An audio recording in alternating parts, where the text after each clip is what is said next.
In this video, we're going to look at what is called a linear equation, and I'm going to show you how to solve one. So by a linear equation, we mean the following. So a linear equation is one that has the following form: ax plus b, and that is equal to 0. And a here is not equal to 0. This is what we mean by a linear equation.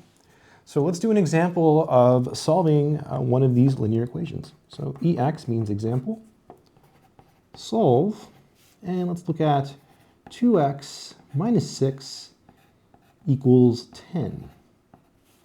Okay, so to solve the equation 2x minus 6 equals 10. So what that means is we have to find the value of x. So solution. To begin solving this equation, we have to basically get x on one side by itself. So to do that, we'll start by isolating the 2x. And we can do that because the 6 is being subtracted, so we can add 6 to the left-hand side. But remember, when you're working with equations, what you do to one side, you have to do to the other. So we actually have to add 6 to both sides of the equation. Now, some people like to write this in vertical form, so they'll write 2x minus 6 plus 6 equals 10 plus 6. And these cancel, and so you get 2x equals 16. This is a very common way to do it, and many books do it this way. I often do this, which is often not recommended because it could lead to errors, but just I write a faint plus 6 and a faint plus 6 just as a mental note. And then we have these go away, so we're left with 2x equals, and then 10 plus 6 is 16. I prefer this sloppy method because it requires less writing, right? So it's faster.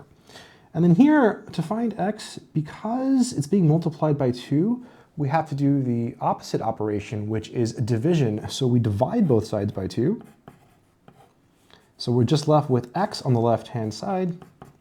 And then 16 over 2 is equal to 8. So the answer in this case is 8.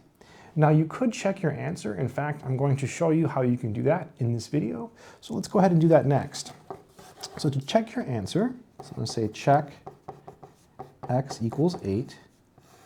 What we're going to do is we're going to take this number and we're going to go back to the original equation. It's really important to always go back to the original equation. Not so much in this problem, but there are other situations where if you don't go back to the original equation, things might not work out the way you think.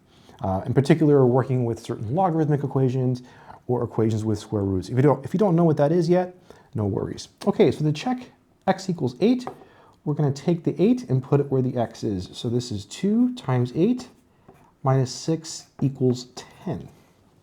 Okay.